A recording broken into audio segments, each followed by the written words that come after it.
여러분 부흥을 경험해 보신 적이 있으십니까?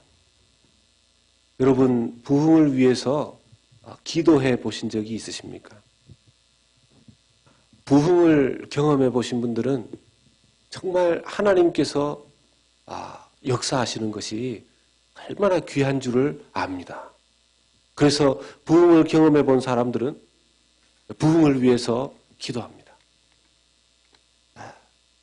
이 한국에도 이 1903년 또 7년, 9년 이렇게 큰 부흥의 역사가 있었다고 하죠.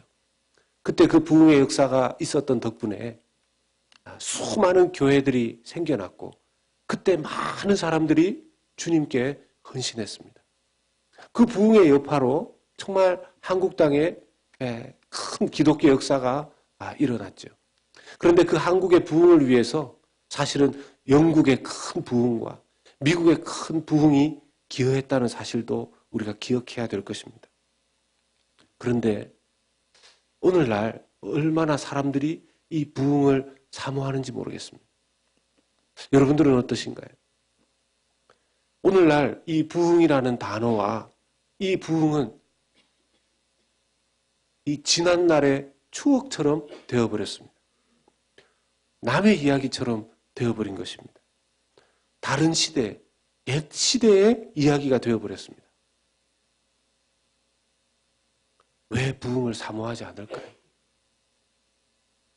쉽게 말하면 여러 가지 이유가 있지만 매너리즘에 빠진 신앙인은 부흥을 사모하지 않습니다. 매너리즘에 빠진 신앙인은 부흥을 사모하지 않습니다. 매너리즘에 빠진 교회는 부흥을 위해서 기도하지 않습니다. 왜냐하면 여러분 부흥이 오면 자기 중심적인 것들, 자기에게 편안했던 것들을 다 내려놔야 되기 때문에 그렇습니다. 며칠 전에 영어권에 우리 윌 안 형제가 19번째 수술을 했습니다. 19번째 수술. 대단하죠. 이 19번째 수술은 인공관절을 넣는 수술이었습니다. 허벅지 뼈 쪽으로 메탈을 넣고 또 밑에 다리 쪽으로 메탈을 연결시키는, 넣어서 연결시키는 인공관절을 넣는 것입니다. 그 인공관절을 넣는 그 수술의 과정 가운데 서로 이 뼈와 이 메탈 부분을 잘 연결하기 위해서 수술하면서 그 뼈의 단면이라든지 또 그리고 그 피부의 그 안쪽 면에 있는 그 단면들의 이 티슈 조각 같은 것들을 깨끗하게 정리하는 그런 것을 하면서 이 수술을 해야 됐기에 시간이 더 걸렸다고 그럽니다. 수술 결과가 좀 좋았던 것 같아요. 그리고 나오자마자 이 마취에서 좀 깨자마자 움직이는 연습을 하는 것을 봤습니다. 여러분 참 그 모습을 보면서 이 본인에게 걷고자 하는 열망이 워낙 크니까 19번째 수술을 감당하는 거죠. 자기의 마음 가운데 그 전에 자기 아이를 이 윌 형제가 참 키도 크고 이 덩치가 좋은 형제죠. 또 왜냐하면 파이어파이터를 했던 이 소방관 또 응급구조사 역할을 하고 했었으니까 몸이 좋죠. 아이를 자기 아들을 목마 태워서 다니는 걸 너무 쉽게 하고 그랬던 형제인데 윌체어에 늘 아이를 태워가지고 다니고 이러니까 자기 다시 한번 그렇게 하고 싶은 마음, 또 캠핑을 좋아하는 이 윌 형제가 나아져서 캠핑을 가족들하고 같이 가고 싶은 그런 마음이 있기 때문에 그 어려운 수술들을 19번째 얼굴 한번 찡그리지 않고 수술해서 나오자마자 복도에서 걷는 연습을 하는 거죠. 이 트레이너가 시키는 대로 대단한 모습입니다. 그 용기 대단하고 그 윌 형제를 옆에서 간호하기 위해서 또 내색하지 않고 함께하는 그 아내, 정말 마음으로 제가 그 앞에서는 못했지만 정말 마음으로 찬사의 박수를 보내지 않을 수가 없었습니다. 사랑하는 여러분, 우리의 신앙에는 어떤 열망이 있습니까? 우리의 신앙에 어떤 열망이 있습니까? 우리의 신앙생활에 있어서 겉으로 우리가 보기에는 멀쩡한 사람들 같지만 우리가 혹시 영적으로 잘 걷지 못하는 정도예요. 영적으로 무기력해져서 조금만 흔들리는 일이 생기면 넘어지고, 아니면 휠체어에 태워진 사람처럼 누군가가 밀어주면 나 하나님 앞에 나오고, 그렇지 않으면 나오지 못하는, 혹시 그런 모습은 없는지. 아니, 자기 혼자서 신앙생활은 할 수 있는 정도의 영적인 건강도이지만 넘어져 있는 사람, 쓰러져 있는 사람을 세워줄 수 있는 정도의 영적인 건강도는 우리에게 있을까요? 만약 그런 영적인 건강도의 건강의 부분 정도라면 우리가 차라리 윌 형제처럼 정말 영적으로 다시 서야 되겠다. 수술을 해서라도 어떤 부분들을 잘라내고 다시 붙이는 그런 일이 있다 하더라도 정리하는, 내 신앙의 어떤 부분들을 정리해서라도 다시 세워져야 되겠다 하는 그런 용기가 필요할 것입니다. 구약 성경을 보면 이 창세기 때 아브라함을 하나님 선택하셔서 구약의 족장 시대가 열리죠. 하나님께서 아브라함과 이삭과 야곱을 통해서 하나님의 선택된 그 족장들, 가족들을, 가문들을 일으키는 모습들을 볼 수 있습니다.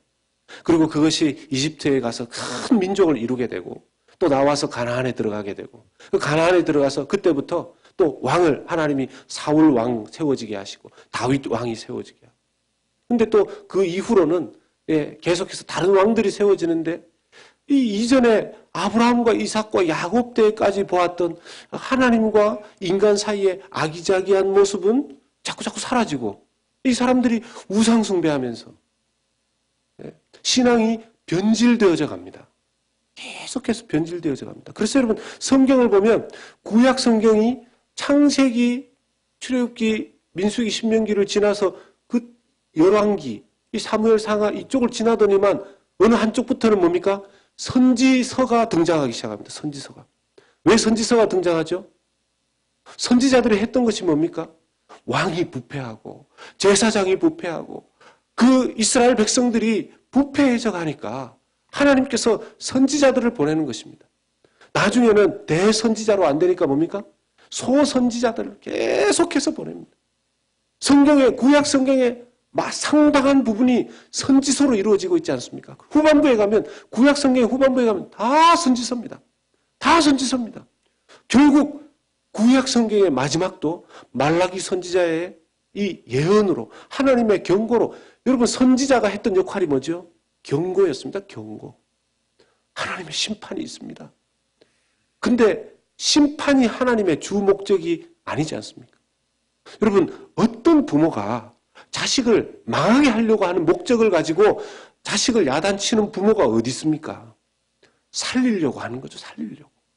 그렇게 되지 않게 하려고 하는 거 아닙니까? 그 목적을 가지고 수많은 선지자들을 보내었음에도 불구하고 돌아서지 못합니다.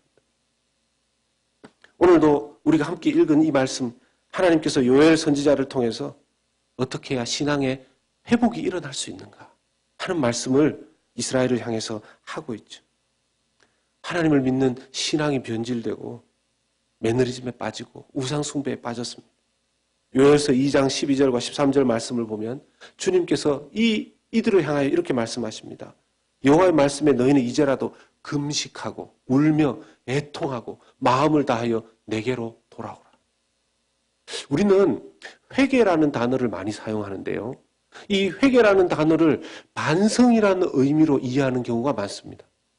기도하면서 하나님, 제가 회개합니다. 예, 그 말의 뜻은, 오늘날 사용하는 많은 용어의 그 뜻은 하나님, 제가 잘못했습니다. 반성합니다. 후회합니다. 인정합니다. 이런 의미로 사용을 하는 것 같아요. 정말 회개라는 단어는 어떤 의미입니까? 말씀에 나오는 것처럼 돌아가는 것을 의미합니다. 진정한 회개는 반성으로부터 시작해서 반성으로 끝나는 것이 아니라, 길을 가다가 우리가 어스틴을 향해서 가든지 휴스턴을 향해서 가든지 샌안토니오를 향해서 가든지 가다가 길을 잘못 들었네. 내비게이션에서 분명히 저쪽으로 가라고 그랬는데 내 판단을 믿고 이쪽으로 갔더니만 틀렸구나. 후회가 되고 반성이 되고 회개가 된다. 그렇게 말하면서 그 방향으로 계속 가는 것은 그냥 반성하고 후회하는 거지 진짜 회개한 것은 아닙니다. 정말 진정한 회개는 돌아가야 되는 것이죠. 차를 돌려서 유턴을 해서 돌아가야 되는 것입니다. 진짜 우리가 하나님 앞에 이게 잘못됐군. 이건 고쳐야 되는데 이건 아니야. 이렇게 신앙생활 하는 건 아니야. 이 신앙생활은 내 영혼에 전혀 도움이 되지 않아. 이런 깨달음이 오고 반성이 오고 후회가 왔다면 어떻게 해야 됩니까? 반성으로 끝나는 것이 아니라 돌아가야 된다는 것이죠. 돌이켜야 한다는 것입니다. 바꾸어야 한다는 것입니다. 그래서 요엘서 2장 10절, 13절의 말씀에 너희는 옷을 찢지 말고 마음을 찢고 너희 하나님 여호와께로 돌아올지어다. 그는 은혜로우시며 자비로우시며 노하기를 더디하시며 인애가 크시사 뜻을 돌이켜 재앙을 내리지 아니하시나니. 돌아가지 않으면 하나님께서 재앙을 내리신다는 것입니다. 이 회개의 과정에서 진정한 회개를 위해서 필요한 자세가 있습니다. 정말 진정한 회개를 위해서 필요한 자세가 있습니다. 하나님이 원하시는 자세가 뭐냐면 애통하는 것입니다. 애통하는 것. 17절 말씀을 보면 여호와를 섬기는 제사장들은 낭실과 제단 사이에서 울며 이르기를 여호와여 주의 백성을 불쌍히 여기소서 주의 기업을 욕되게 하여 나라들로 그들을 관할하지 못하게 하옵소서. 어찌하여 이방인으로 그들의 하나님이 어디 있느냐 말하게 하겠나이까 할지어다. 낭실과 제단 사이에서 울며 기도하라고 말씀하십니다. 물론 여호와를 섬기는 제사장들에게 하신 말씀입니다. 낭실이라는 것은 성전 안에 여러 문이 있었습니다. 성전 안에. 그 성전의 여러 문 중에서 현관 중에서 들어가는 문 중에서 우리 교회도 들어오는 문이 3개나 있는데 그 문, 저것까지 치면 4개인데 저 문은 좀 안 사용하는 게 좋아요. 저 문 중에서 솔로몬 그 성전의 동편 쪽에 있는 문을 낭실이라고 했다는 겁니다. 그리고 제단은 뭐냐 하면 성소 앞에 있는 이 제사 올려드릴 때 쓰는 그 제단입니다. 결국 이게 동쪽 문과 이 제단 사이라면 어디가 되겠습니까? 넓게 말하면 거기는 성전 안쪽의 공간이라는 뜻입니다. 결국 성전 안에 와서 기도하라는 것입니다. 문을 열고 들어와서 제단 앞에서 기도하라는 것이죠. 오늘날 신학이 사람들을 어떤 부분에서는 참 많이 망가뜨렸어요. 여러분, 교회가 어떤 시대에 교회 건축을 너무 강조하고 건물을 성스럽게 여기던 시대가 있었기 때문에 그 시대에 대한 영적인 해석들을 바르게 하기 위해서 교회는 건물이 아니고 예수님을 믿는 사람들입니다. 이런 개념으로 많이 너무 건물에 쓰여져 있었던 개념들을 벗겨내었습니다. 여러분, 그걸 벗겨낸 반작용 때문에, 부작용 때문에 어떤 현상이 생겼냐면, 교회 굳이 이 예배당에 안 나와서 기도해도 된다는 거예요. 예배당에 안 나와서 기도해도 된다는 거예요. 왜? 건물이 중요하지 않으니까. 내가 교회니까. 여러분, 교회가 예배당, 이 건물이 교회가 아니고 우리 자신이 교회가 되면요. 영적인 의미에서는 훨씬 더 우리가 하나님 앞에 감당해야 되는 책임과 의무가 강해진 것입니다. 그럼 이전에 건물이 예배당 개념일 때는요. 교회 안에 들어올 때 발발발발 기었어요. 발발발발 기었어요. 그분들한테 함부로 우리가 무슨 형식적인 신앙이다 이렇게 말하기 어렵습니다. 그분들이 그렇게 했던 이유는 정말 예배당, 이 강대상, 이런 이런 것들이 정말 거룩해서가 아니라 그 예배당의 주인이 되시는 하나님을 거룩하다고 믿었기 때문입니다. 그게 어느 정도 왜곡될까봐 이제 더 정확한 신학으로 말한 것이죠. 사람이 예수님을 믿는 그 사람 무리가 교회다. 여러분, 그러면요. 우리가 우리의 삶을 하나님 앞에서 바르게 살기 위해서, 교회답게 살기 위해서 발발발발 떨어야 돼요. 그렇지 않습니까? 뭐 하나 먹는 것도, 뭐 하나 생각하는 것도, 뭐 하나 보는 것도. 여러분, 그 전에 교회를, 이 예배당을 교회라는 개념으로 지극히 거룩하게 생각했을 때 여기 와서 함부로 뭐 했습니까? 그런데 지금은 우리 사람을, 예수 믿는 사람을 교회다, 그렇게 이야기하면서 함부로 말하고, 함부로 보고, 함부로 먹고, 함부로 움직이고 행동하고, 그런 것들이 얼마나 많아졌습니까? 우리 신앙을 지금 잘못 적용하는 거예요. 여러분, 마귀가 얼마나 교활한지 모릅니다. 마귀가 얼마나 교활한지 모릅니다. 여러분, 심지어는 신앙을 가지고도 우리를 속여요. 신앙의 풍조를 가지고도 우리를 속입니다. 그렇기 때문에 우리에게 정말 분별력이 필요한 거죠.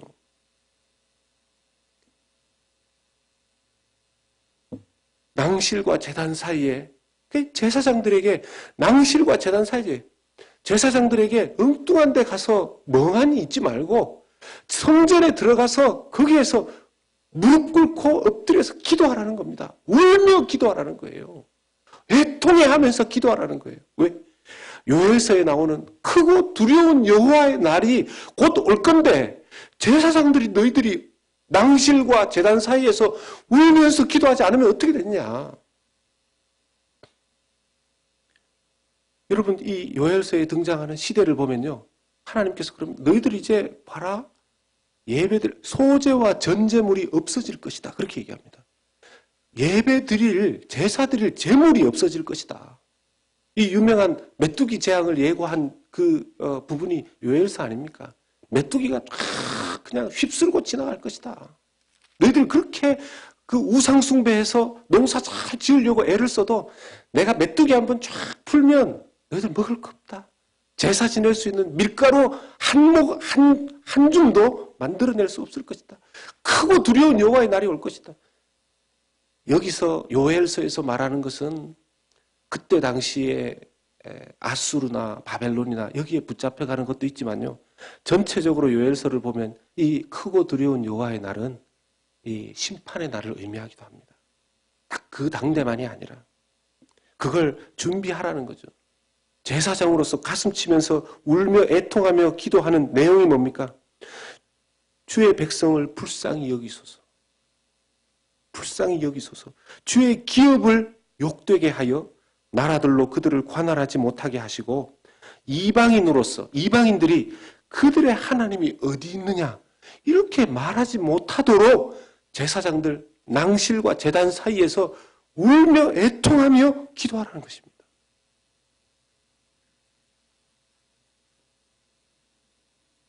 물론 어떤 때는 우리가 눈물로 기도했다고 해서 사람이 다 바뀌는 거 아니죠. 그런 부분들이 있습니다.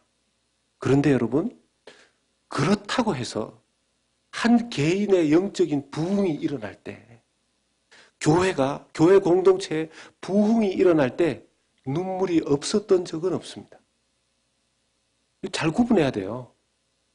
무조건 눈물을 흘리면서 기도한다고 해서 그 사람이 개인적인 영적 부흥이 일어났다고 말할 수는 없지만, 개인적인 진정한 회개와 부흥의 역사, 그리고 어떤 한 지역과 공동체의 부흥의 역사가 있을 때는 통회 자복하며 울며 애통해하며 기도하는 역사는 반드시 따라왔습니다. 반드시 따라왔습니다.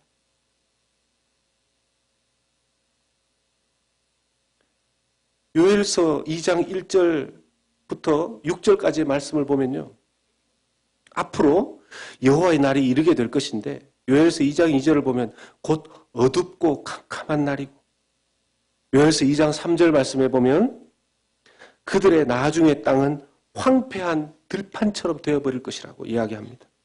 그리고 요엘서 2장 6절 말씀을 보면요, 그 앞에서 백성들이 질리고 무리의 낯빛이, 얼굴빛이 하얗게 질린다는 것입니다.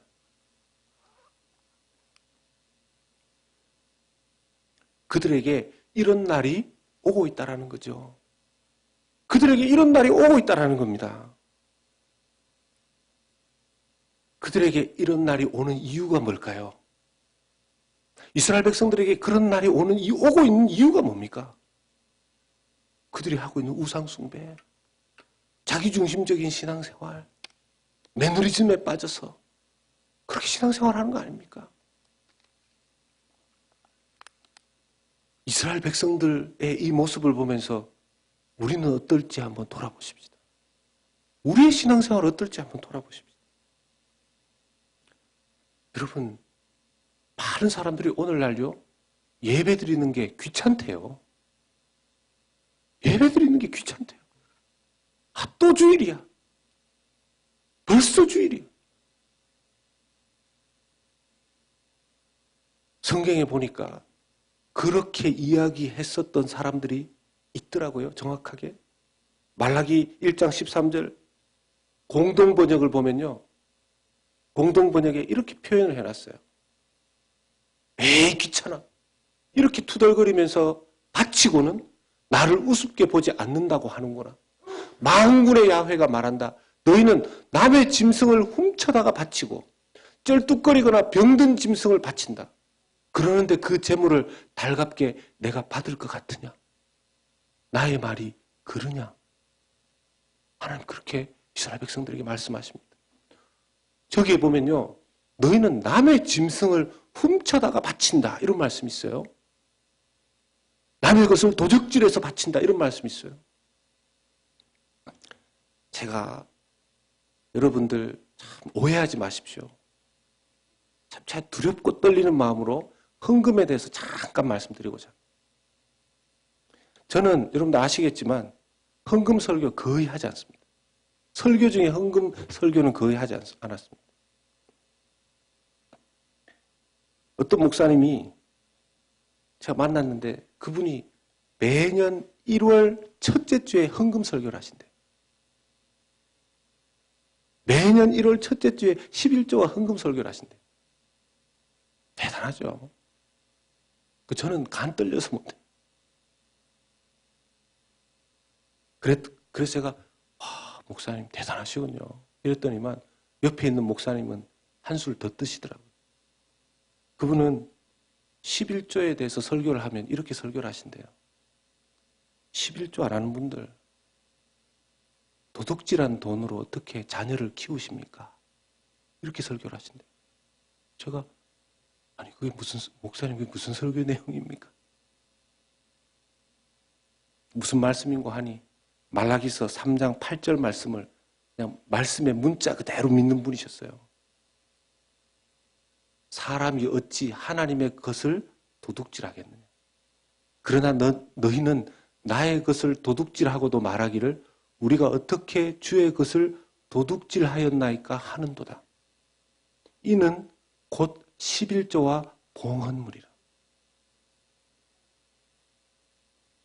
이걸 문자 그대로 믿고 성도들에게 그렇게 설교한대. 11조 안 내고 그걸로 자녀 양육하시는 분들, 아니 그 도둑질한 돈으로 자녀 양육하면 그 애들에게 복이 가겠습니까? 그렇게 설교를 했어요. 그 얘기를 듣고 제가 소름이 쫙 끼쳐서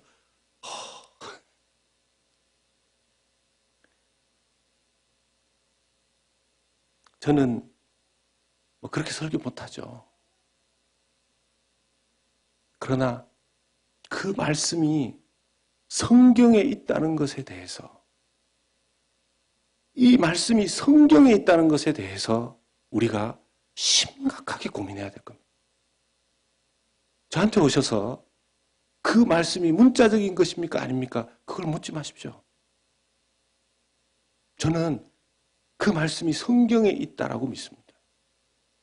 그러면 우리가 그 말씀을 어떻게 받아들여야 할 것인가는 본인이 잘 생각해야 되겠죠.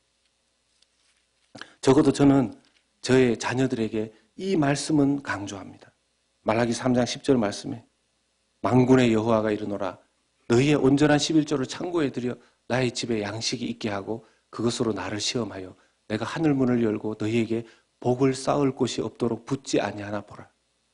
제가 그래서 주일날 헌금 기도를 할 때 11조에 대해서는 제가 저 말라기 3장 10절의 말씀에 근거해서 헌금 기도를 늘 합니다. 제 자녀들에게 하는 말이 있어요. 저 말씀을 가지고 꼭 얘기하면서 그래요. 너가 11조만 잘해도 하나님께서 너의 평생에 너의 재정을 책임지실 것이다.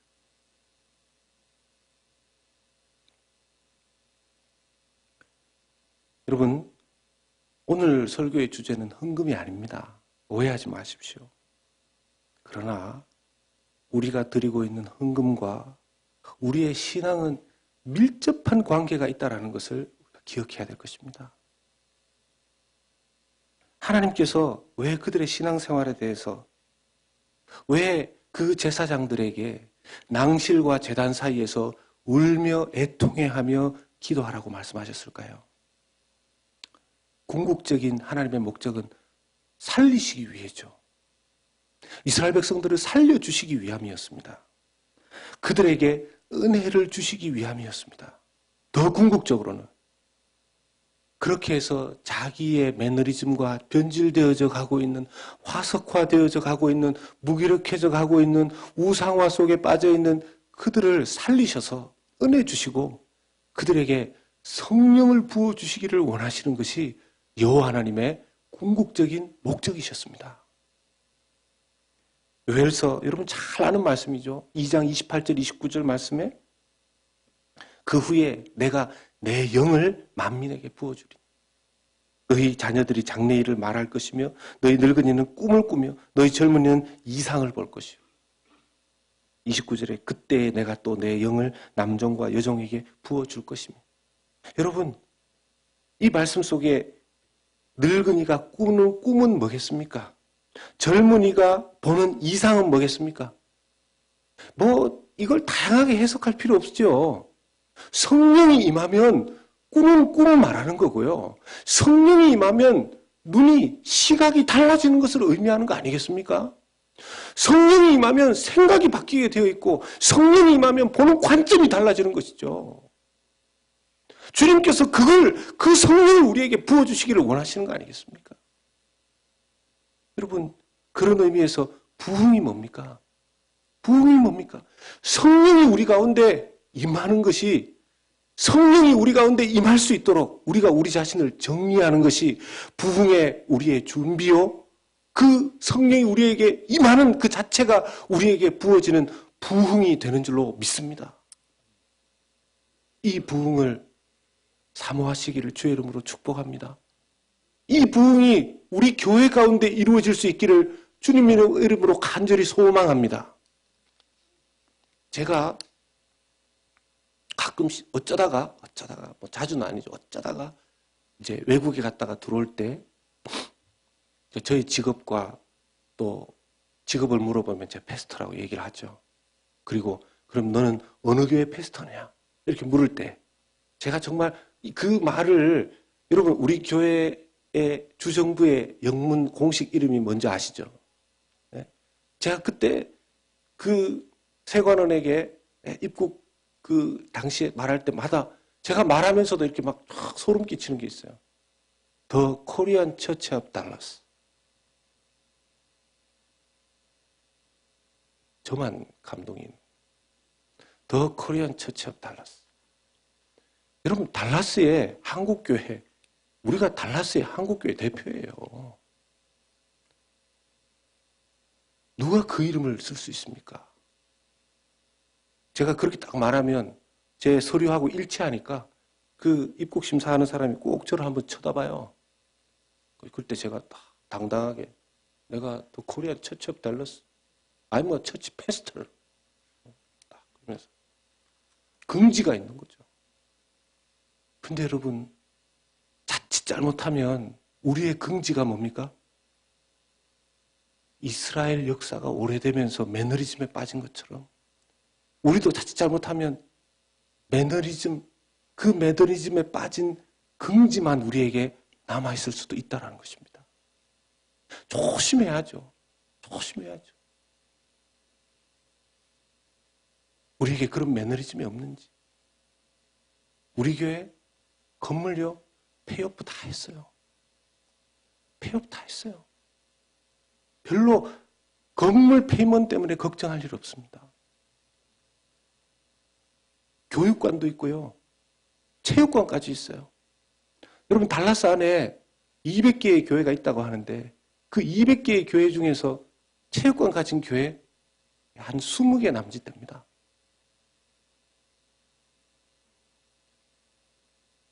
여러분 어떤 면에서 역사적으로 또 건물적인 면에서 긍지가 있을 수 있죠. 그런데 우리의 실제 영적인 부분에 있어서는 어떨까요?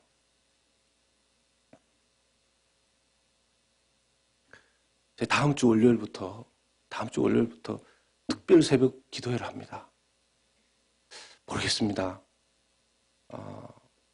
이렇게 4주 연속으로 한 달 동안 특별 새벽 기도회를 해본 적이 그 전에 많이 있었는지 모르겠어요.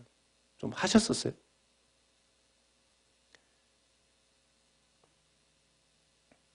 저는 이번 특별 새벽 기도회에 특세에 막 특별한 거 기대하는 건 없습니다. 특별한 거 기대하는 건 없어요. 저는 뭐 좀 하다 보면 뭐 이렇게 특별한 뭔가 비전이 보여서 뭘 하고 이런 스타일이 잘 아니에요. 다른 게 할 게 없어서 도무지 아픈 답답한데 할 게 없어서 아무리 생각해도 할 게 없어서 제가 머리가 좋습니까? 제가 뭐 인격이 출중합니까? 예. 뭐 저로서는 하나님 앞에 할 수 있는 게 기도밖에 없어요. 기도. 그래서 제 인생도 어려우면 그냥 기도하고 엎드리는 것밖에 없었어요. 제가 우리 교회 상황을 볼 때 우리 교회도 어느 정도 그런 매너리즘이 있단 말입니다. 우리 교회도 그런 무기력한 부분들이 있단 말입니다. 겉 외형적으로는 표시나지 않지만 내부적으로 들어가 보면 우리 개인과 우리 공동체 안에 그런 문제들이 있단 말입니다. 이걸 어떻게 해결합니까? 제가 일일이 찾아가서 사람들을 설득한다고요? 사람들이 말합니다. 당신이나 잘하라고. 제가 바꿀 수 없어요. 50보 100보라고 생각할 거예요. 제가 할 수 있는 일은 이 제사장처럼 울며 기도하는 것밖에 없어요. 저의 말에 공감하시는 분들이 있으시다면 여러분들도 교회가 더 살아나야 되는데 교회에 주의 성령이 부어져서 부흥의 역사라는 것이 일어나서 영적으로 강건해져서 해야 할 일들을 든든하게 연약한 사람들을 어깨에 메고 움직일 수 있는 그런 수준. 영적으로 사람들을 불러 모아서 영적인 캠프를 할 수 있는 정도의 그런 교회. 하나님의 일들을 해낼 수 있는 그런 역량 있는 영적인 건강도를 갖춘 그런 교회가 되기를 원한다면 우리가 부흥을 사모해야 되는 줄로 믿습니다. 울며 기도하는 수밖에 없는 줄로 믿습니다. 누구를 붙잡고 우리가 사람과 변론하고 이야기를 할 거예요. 하나님 앞에 기도해야죠. 그래서 저는 그렇게 생각합니다. 하나님, 한 달 동안 4주를 기도를 하는데 월화수목금. 저는 특별한 거 바라지 않습니다. 하나님이 그럼 뭘 바라냐 이러시는 것 같아요. 하나님 그래도 특별한 걸 바라지는 않지만 기도를 한 달을 하는데 특별한 일이 안 일어나는 것도 어렵지 않겠습니까?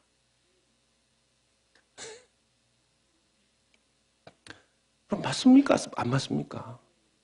우리가 뭐 하나님 기도한다고 해서 뭐 이렇게 특별한 뭐 기적 같은 걸 바라는 그렇다기보다는 그래도 간절한 마음으로 하나님 앞에 뭐 한 명이 나올지 10명이 나올지 20명이 나올지 50명이 나올지 80명이 나올지 모르겠어요. 이번에 그냥 제가 그 4주 동안 제가 설교할 거예요. 그리고 찬양팀 뭐 얘기하길래 찬양팀 따로 부르지 말고 우리 남자 교역자들, 남자 목사님들이 다 싱어할 거예요. 쭉 해서. 앞에서 마이크 붙잡고 부르고. 또 한국말이 약간 약한 우리 자시 목사님은 안내 서고. 그냥 한 달 동안 디모데 전후서 가지고서 교회에 어떤 리더십을 세워야 될 것인가. 그럼 4월 말에 중직자들 세워요. 여러분, 중직자를 세우기 위해서 중직을 세우는 게 아니죠. 앞으로 어떤 중직자가 서느냐에 따라서 우리 교회의 앞으로의 우리 교회의 영적인 건강도가 달라져요. 근데 이걸 사람을 어떻게 사람을 세우고 말고 할 수 있습니까? 우리 힘으로요? 못하죠. 하나님 역사해 주셔야 되죠. 혹시 이번 특세 한번 해볼까? 이런 생각 가지신 분 계십니까? 버리십시오. 한번 해볼까가 아니라 하겠다고 결심하십시오. 한번 해볼까가 뭡니까? 시작부터 이미 졌어요. 그거는. 한번 해볼까? 이미 시작부터 졌어요. 할 수 있을까라는 생각도 내려놓으십시오. 해내겠다고 마음먹으십시오. 해내겠다고. 5시 45분입니다. 제가 5시 45분 해놓고 나서 가만히 생각하니까, 어쩌다가 시간을 그렇게 했지만 참 잘 정했다 생각이 들어요. 5시 30분 하면 좀 빠르다고 생각할 분이 계실 거고, 6시 하면, 아이고, 갔다가 출근하려면 좀 늦겠다, 이런 생각할 분도 계실 거고, 5시 45분 하니까, 안 나가기에는 애매하고, 예. 가기는 가야 되겠고, 이런 시간이. 그리고 오시면 출근도 괜히 집에서 아침 드시고 그렇게 아내들 괴롭히지 말고, 예. 삼시세끼 다 하시는 분 안 계시겠지만, 오시면은 아침에 새벽기도 딱 끝나고 나면은 우리 교육관 라비에다가 그냥 알아서 드시도록 자꾸 누구한테 채려달라고 하지 마세요. 거기에 빵하고 베이글하고 이렇게 그냥 놔둘 거예요. 커피하고. 그러면 거기 토스트기 집어 넣으셔가지고 구우셔가지고 거기 크림 바르시고 잼 바르시고 커피 한잔 하시면서 아침에 요즘 아침에 커피 한잔하고 베이글 하나면 든든하게 출근하시면 되지 않습니까? 그렇게 해서 4주 다 함께 하나님 앞에 정말 애통하며 한번 매달려 보십시다. 다 함께 성전에 모여 기도하는 우리에게 하나님께서 성령을 부어주시는 역사가 있기를 예수 그리스도 이름으로 간절히 소망합니다. 우리 부흥 찬양 하나님 앞에 올려드리고 오늘 기도하도록 하겠습니다.